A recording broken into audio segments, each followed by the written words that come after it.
convidamos agora para ministrar a palestra Liderança, Inovação, Governança, Gestão Compartilhada e Sustentabilidade, Experiências de Sucesso no Brasil, o prefeito de Cabeceiras, na Paraíba, de 1997 a 2004, secretário de Estado de 2005 a 2009, professor, palestrante e consultor nas áreas de políticas públicas e desenvolvimento territorial e turismo, Arnaldo Farias.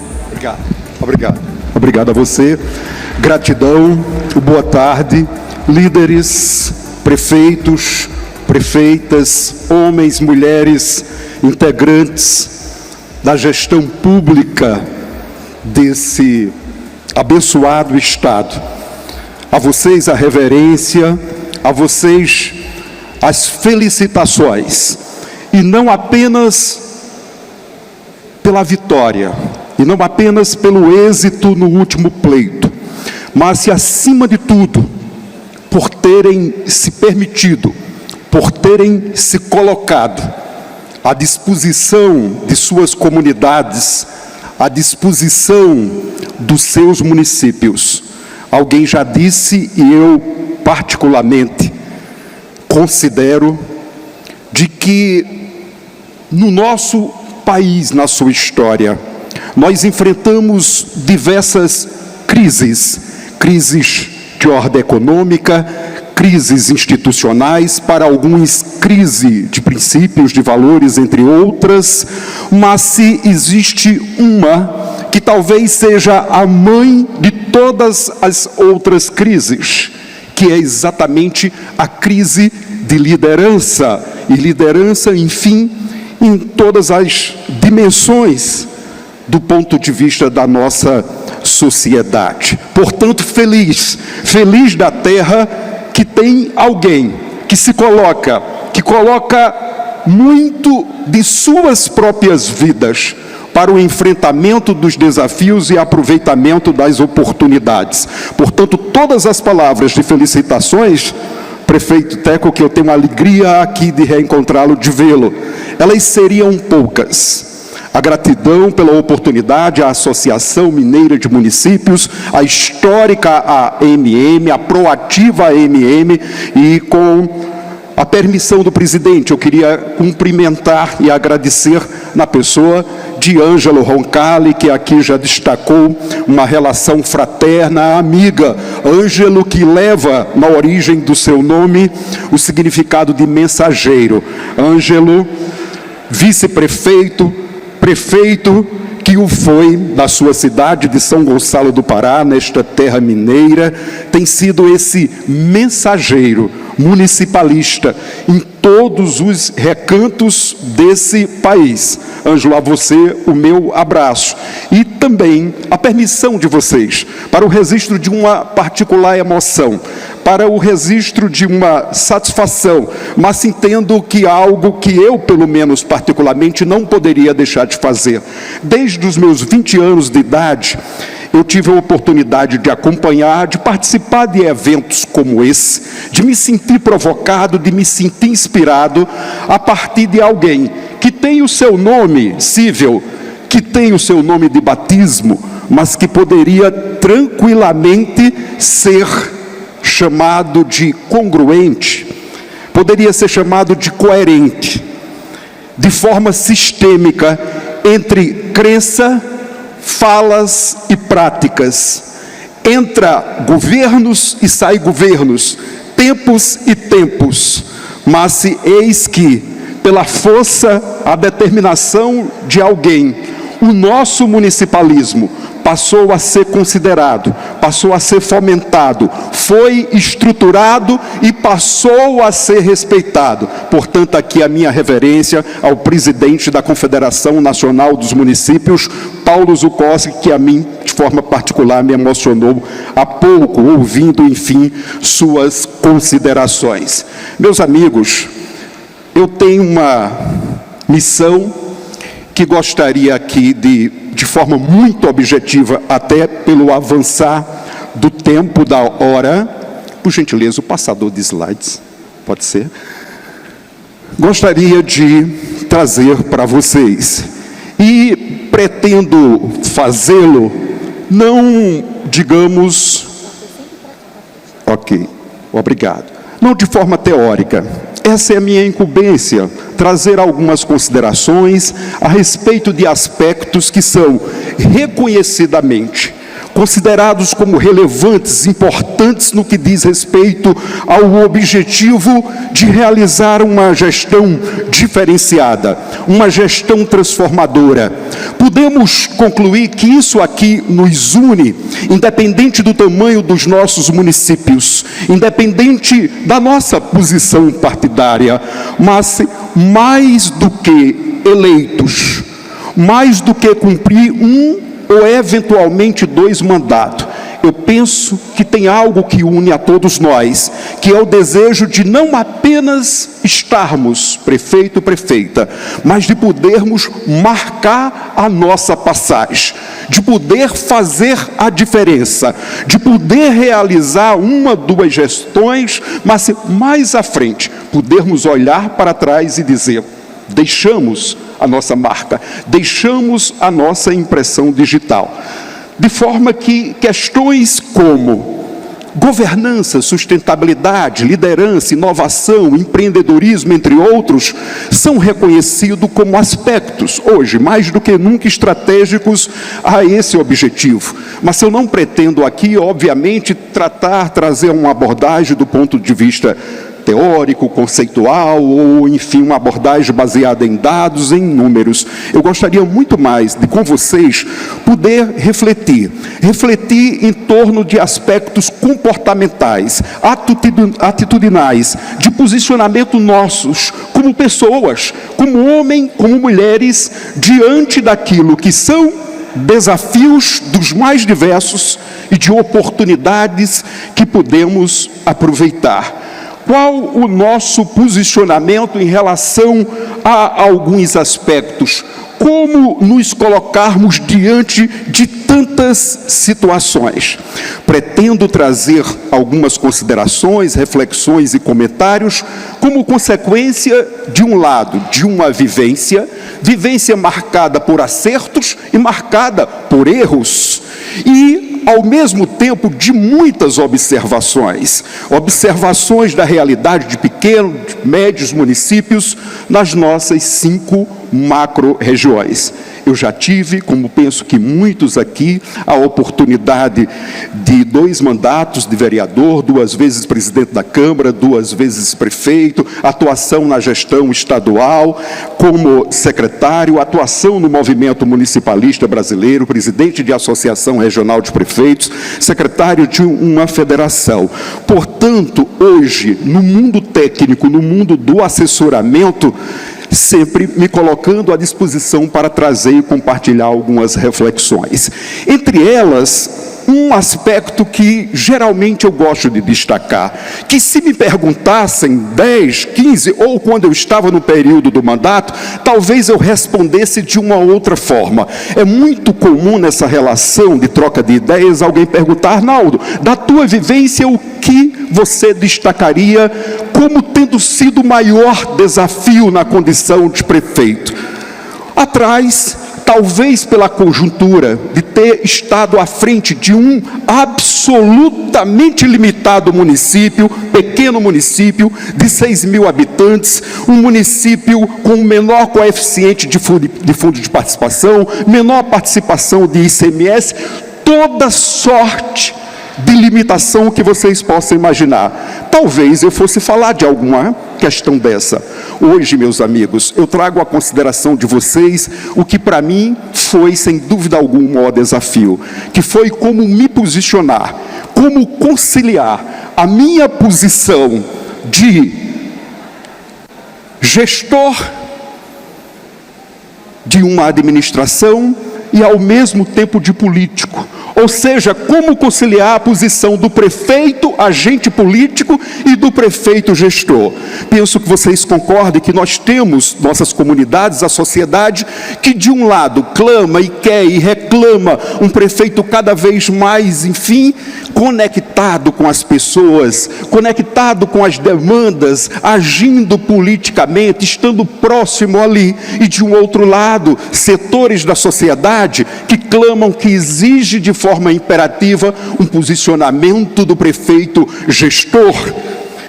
E aí, pessoal, como diz o meu Ângelo Roncalli amigo, não existe uma fórmula, não existe, obviamente, uma varinha de condão que vá chegar e resolver essa situação, mas sim, existem alguns elementos, existem alguns fatores que podem ser observados e, por consequências, estratégias que nós podemos adotar para essa situação. No exemplo específico, claro, nós precisamos de equilíbrio no que diz respeito a essas duas situações, mas se me permite ainda mais, é preciso que num primeiro momento a gente possa olhar, prefeito, para nós mesmos, olharmos e dizer, em que é que eu realmente sou bom? Olha, eu sou bom nessas duas situações? Ótimo, mas nem sempre assim vamos concluir. Alguém vai dizer, eu me sinto realizado como prefeito, agente político, na comunidade, próximo das pessoas, articulando com Câmara, com vereadores, etc.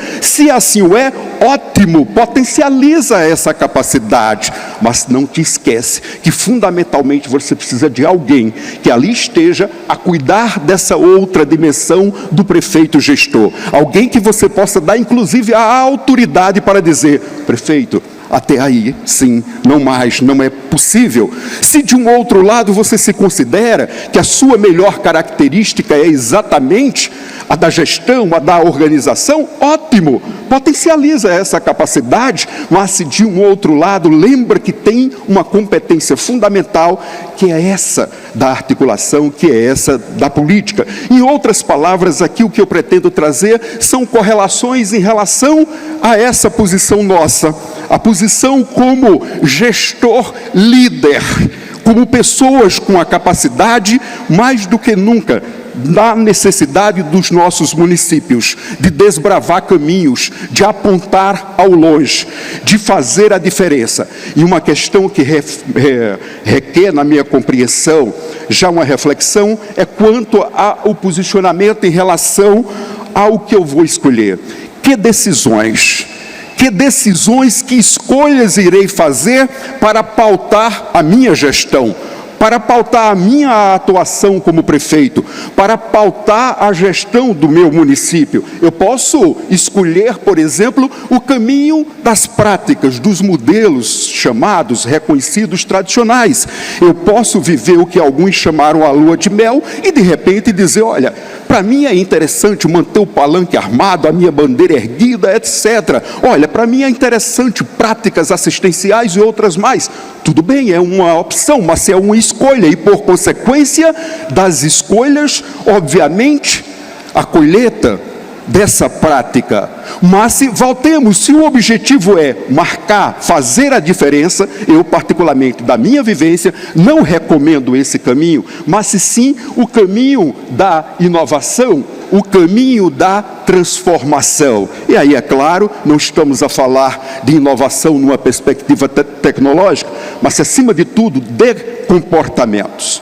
Meus amigos, nessa toada, e a partir de agora mais acelerada com a permissão de vocês pelo tempo, a reflexão é, bom, Arnaldo, mas se para fazer acontecer, para que a gente possa, enfim, marcar, como estás a dizer, transformar uma realidade, quem ou o que faz a diferença, quais os fatores que nós podemos identificar e dizer, esse é um fator relevante, esse é um elemento estratégico. O que dizer de municípios que passaram? Um exemplo, vocês tiveram ontem aqui, a partir também de um outro amigo pessoal, palestrante, o Silvio Barros, prefeito reeleito, prefeito eleito agora para um novo mandato na sua Maringá. Maringá, que fica a 100 quilômetros da sua co-irmã, uma das principais cidades do interior do nosso país. A pequena Londres, a capital, enfim, do café, Londrina, outras questões mais populosa. Nos últimos anos, nos últimos 20 anos, Maringá suplantou, nós podemos dizer, do ponto de vista dos seus indicadores, dos seus números, a sua co-irmã. Quais foram os fatores? O que é que a gente pode observar? O que ou quem fez a diferença? E eu poderia trazer várias reflexões nesse sentido. O tempo não vai me permitir e, obviamente, com aquilo que eu posso dizer, até da propriedade como um depoimento, eu gostaria de trazê-los para essa realidade. Para a realidade de um território absolutamente limitado, como eu disse. A imagem que vocês visualizam é a imagem do mapa do clima do Brasil. A parte aqui destacada, na macro-região Nordeste, o perímetro do nosso semiárido. Mais destacadamente, na parte de cima, lá está o estado da Paraíba e uma pequena mancha vermelha, aonde fica uma micro-região intitulada de Cariris paraibano. E lá o nome de uma cidade estranha, nome estranho, chamado Cabaceiras, a terra que há 30 anos atrás foi lembrada como destino para o lixo atômico do Brasil, por consequência do acidente do Césio 137 lá em Goiânia. Sim, eu nasci aí.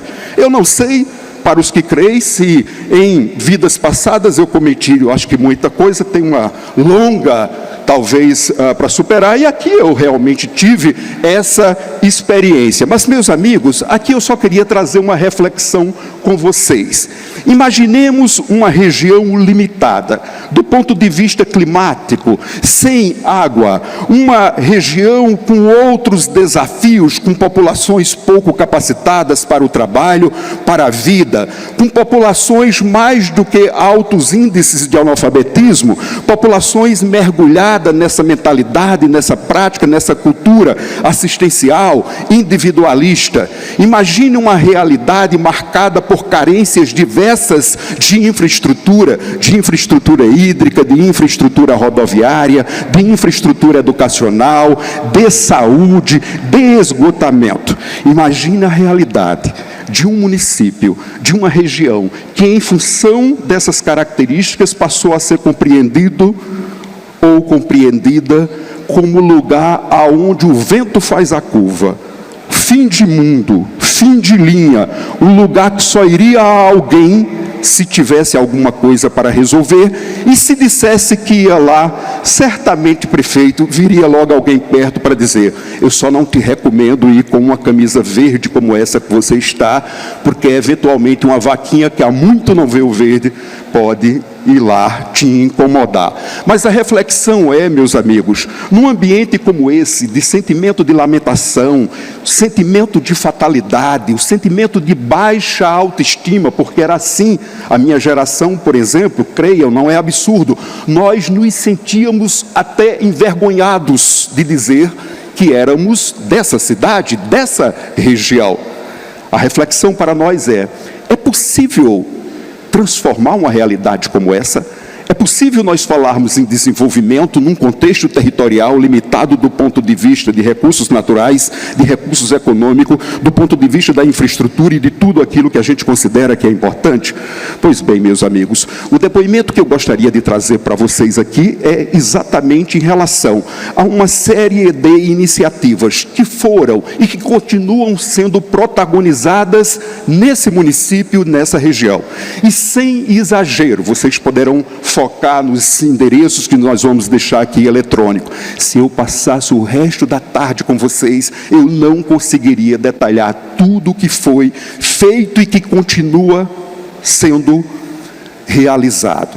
Ou seja, eu vou estar compartilhando não algo que começou ontem, mas algo que se tornou sustentável já há 2 décadas. E é claro que o objetivo aqui não é o de apresentar nada que seja, digamos, uma fórmula, ou muito menos fazer a promoção de um ou outro projeto, mas de fazer um destaque, de dizer que queijo para quem é queijo, leite para quem é leite, café para quem é leite, agricultura familiar para quem é agricultura familiar, e aí sucessivamente. Um sem dúvida alguma, destaque muito importante. Fazer a diferença, considerar uma série de elementos, um deles é nos voltarmos para a nossa realidade, o que a gente tem, e foi isso aqui no caso que nós fizemos. Por exemplo, focando o segmento da ovino-caprinocultura, a pecuária de caprinos e ovinos. Não vou detalhar, mas essa é uma história de um segmento da ovino-caprinocultura, o trabalho de beneficiamento da pele, de transformação da pele em produtos diversos, uma atividade que foi impactada com o surgimento da indústria têxtil, do boné, e que estava fadada a desaparecer. Tivemos a oportunidade de incentivar, por consequência do incentivo, a organização em associações, em cooperativas, e hoje essa cooperativa, a Loja Arteza, é uma referência no seu portfólio de produção, no que diz respeito à sua comercialização, e mais do que isso, de um impacto social extraordinário, fazendo com que jovens se envolvam nessas atividades, façam inclusive um trajeto ao inverso. Antes, os jovens que saíam para sobreviver no Rio, em São Paulo, hoje voltam. Eles têm um grande problema nesse segmento coureiro. Hoje tem um desafio: mão de obra. Eles não têm mão de obra suficiente para atender o tamanho do mercado e as demandas que ele tem. Ainda no que diz respeito à caprinocultura, passamos a incentivar uma melhoria genética, quebrando paradigmas, e hoje, pequenas empresas, grandes negócios, de domingo passado, destacou exatamente essa experiência de produção leiteira, um negócio que envolve 400 produtores, 30 mil cabeças, 24 municípios, 130 mil litros de leite de cabra por dia, pessoal. Estou falando de uma matéria, está aqui de ontem, destacando uma produção diversificada, não apenas, enfim, leite, iogurtes, mas queijos diversos, queijos que inclusive foram premiados para nós de forma muito especial aqui, pessoal, na boa terra de vocês, Araxá, 29 de junho de 2024, vencedor, medalha de ouro, queijo artesanal de leite de cabra. Eu penso que isso diz muito, vocês sabem da qualidade de vocês, sim, meu amigo. E olha só, no Nordeste, 5 medalhas ali com leites diversos. Mas se não apenas o aproveitamento, digamos, dessa vocação que nós tínhamos, hoje é todo um processo de estruturação de uma cadeia. Acredite, pasmem, nós passamos a dizer: é possível fazer turismo nessa região. E é algo, claro, que no início era impactante, a própria imprensa não acreditava, dizia que estávamos meio enlouquecidos. Como fazer turismo numa cidade que não chove, que não tem infraestrutura de alimentação, de hospedagem? Pois bem, nós começamos, e começamos fazendo o quê? Valorizando, obviamente, o que nós tínhamos, nossas reservas arqueológicas, as inscrições rupestres, o nosso sol, o nosso artesanato, a nossa cultura, e por consequência disso fomos sensibilizando até a maior empresa de comunicação do país, que saiu lá do seu Projac para poder gravar uma das maiores produções campeãs de bilheteria do nosso país. O Alto da Compadecida foi gravado nessa minha terrinha, de nome estranho, e como diz o nosso Chicó, não sei, só sei que foi assim, mas foi assim, trilhando o caminho da escolha, da inovação, da transformação, muitas vezes da própria ousadia.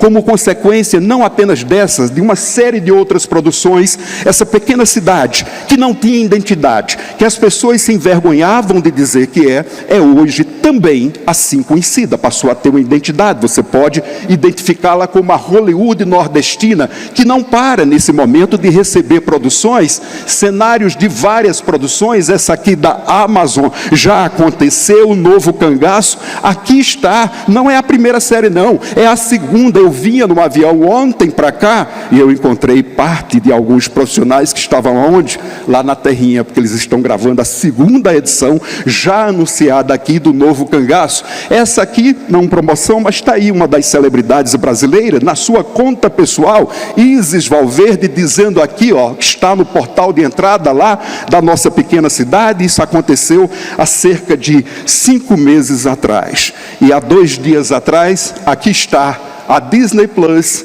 anunciando num teaser série Maria e o Cangaço. Isso é um spoiler para quem não viu, é anunciada, vocês vão ver em 2025, aí está a data também, ó, divulgada há 2 dias atrás. Toda a produção, toda a filmagem realizada no município. Vocês têm ideia do tamanho do que é essa indústria? Vocês têm uma ideia do que move do ponto de vista financeiro? Vocês têm uma ideia de quantas pessoas são ocupadas, sejam como figuristas? Vocês têm uma ideia de quanto eles ocupam, postos de combustíveis, de hospedagem, etc.? É uma verdadeira indústria. Enfim, e também os eventos.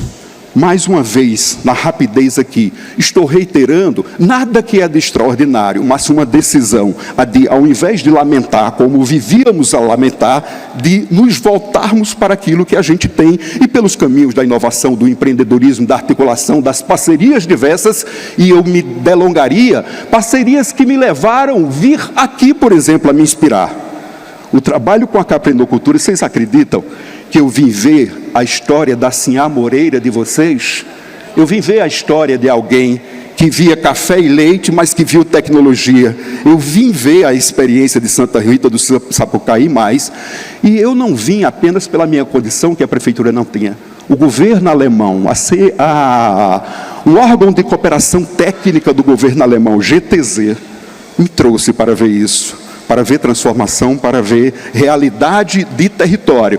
Eventos, nós precisávamos de eventos. Eu vou levar apenas aqui uns 50 segundinhos, porque eu queria compartilhar com vocês essa história, porque tem a ver também com outra questão atitudinal, que é o papel nosso de líderes, de líder que tem que apontar e que muitas vezes tem que até contrariar aquele status quo, ou aquela consciência popular. Os jovens da minha época, quando nós falamos de realizar um evento, muitos meus contemporâneos amigos chegaram: Arnaldo, olha, um evento muito bem, precisamos fazer, perdemos as nossas tradições, hoje para dançar um forró, eu preciso ir a Campina Grande, eu preciso ir a Caruaru, tá certo, muito bem. E aí, pessoal, vocês têm uma sugestão? À época, rapidamente, quase uma unanimidade: Arnaldo, uma micareta, ao estilo baiano. E eu disse: pessoal, vamos pensar um pouquinho aqui. Vocês já viram que o marketing dessas micaretas, em geral, relaciona o nome do evento à cidade?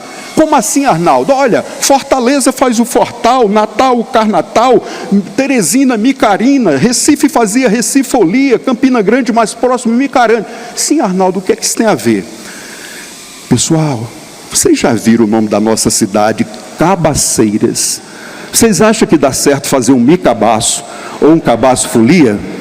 Enfim, pessoal, apenas para dizer, não era nosso, mas naquele momento há de, obviamente, explicar, articular, e precisávamos fazer algo conectado com a nossa realidade. Foi feito esse evento, na verdade, um festival de caprinos e ovinos, e esse evento está lá há 25 anos.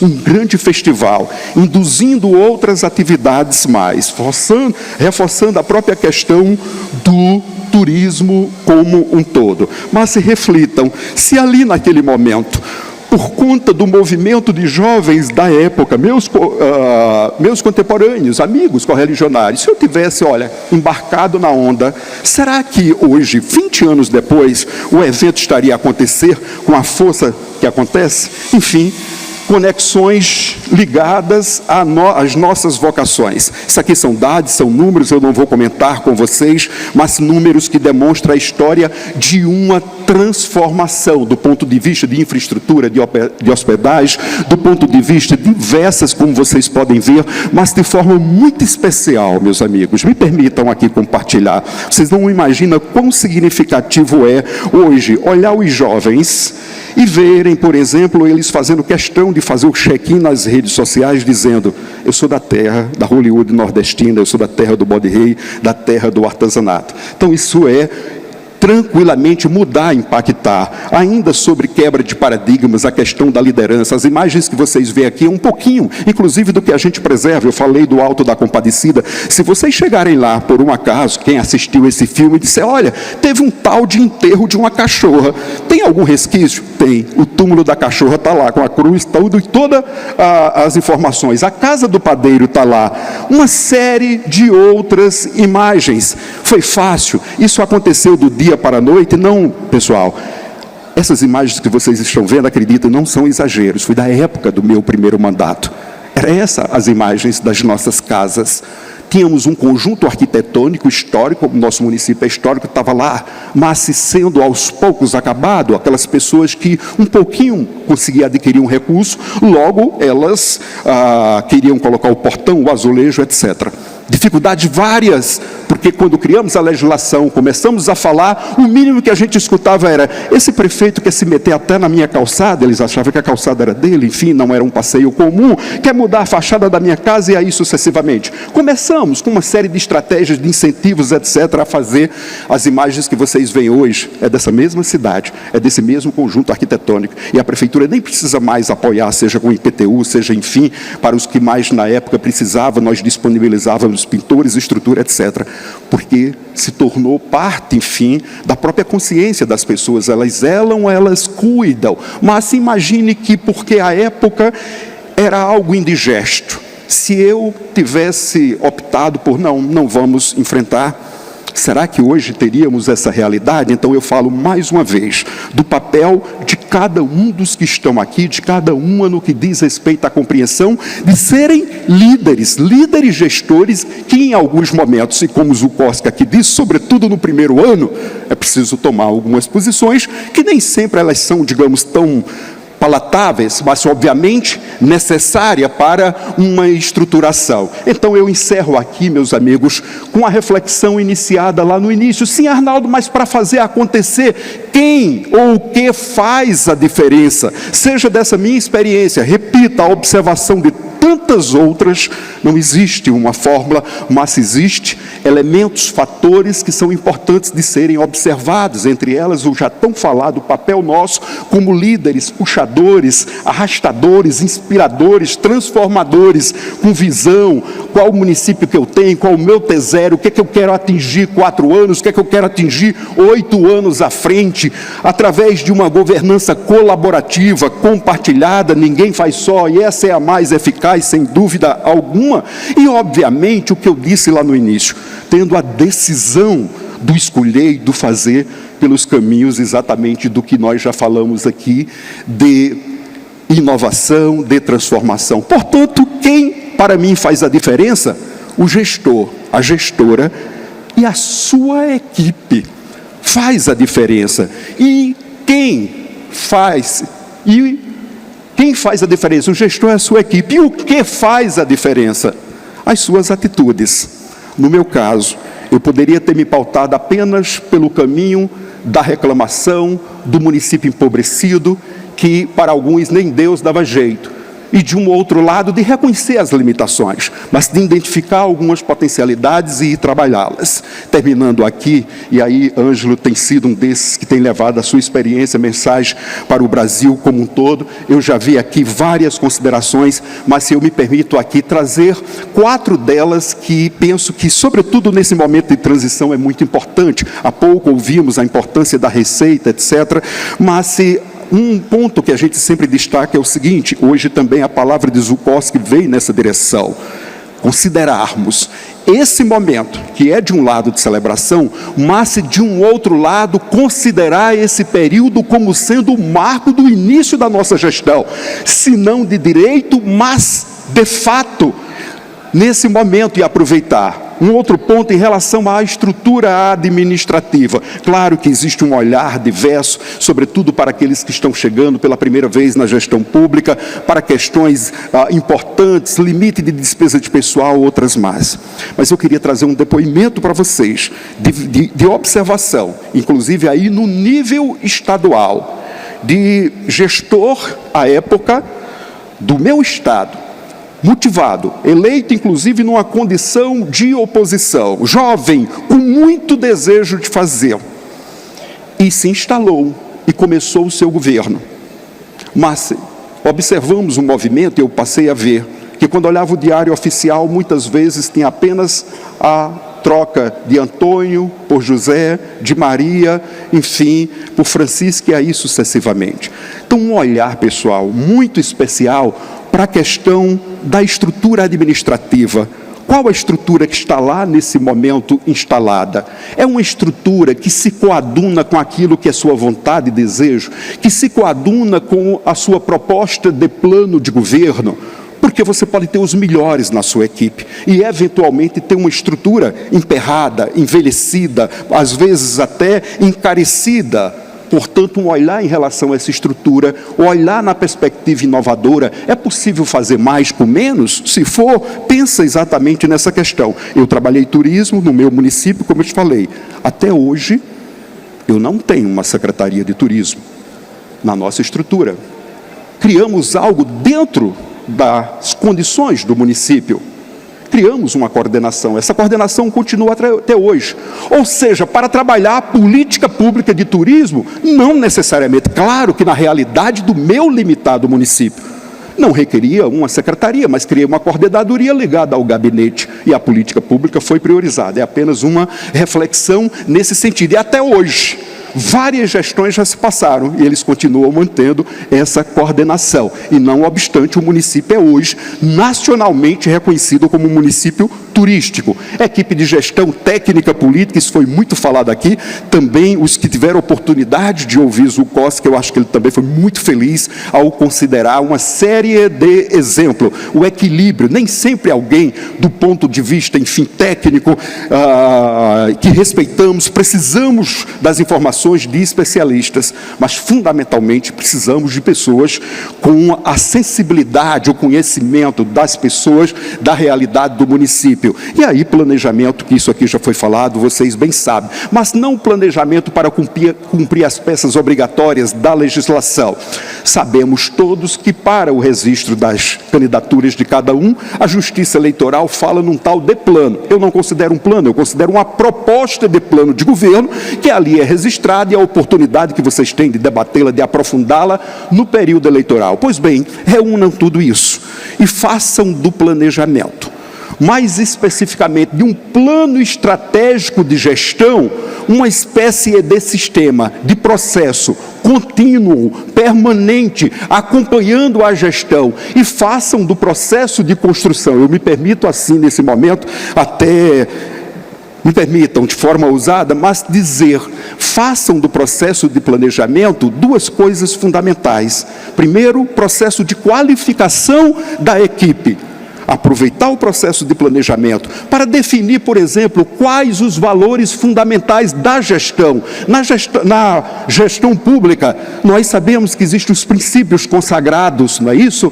Da gestão pública, está lá. Mas se a minha gestão do meu município, quais os princípios que eu gostaria que fossem considerados, observados, além dos princípios, enfim, constitucionais da gestão pública? Eu posso, por exemplo, dizer, olha, eu quero que ao final do meu mandato, a minha gestão seja vista como uma gestão de carne e osso, como uma gestão do bem acolher, do bem receber, de uma gestão que sabe atender a todos.